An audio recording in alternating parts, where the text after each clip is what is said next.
So magandang hapon po sa inyong lahat mga kaibigan. Update ko lang po sa inyo ang ating inahin dito na labuyo na naglilimlim.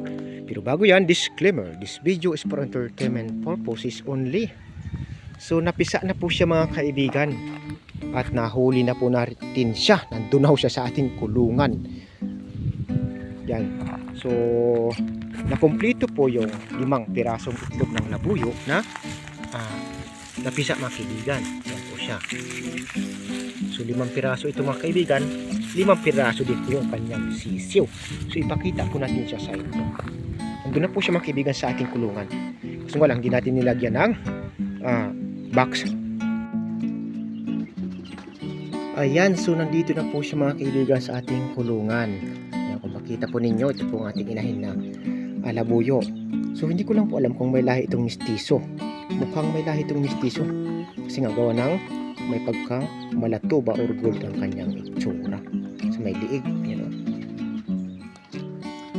So maliliksi po ang kanyang sisiw mga kaibigan. Ayan.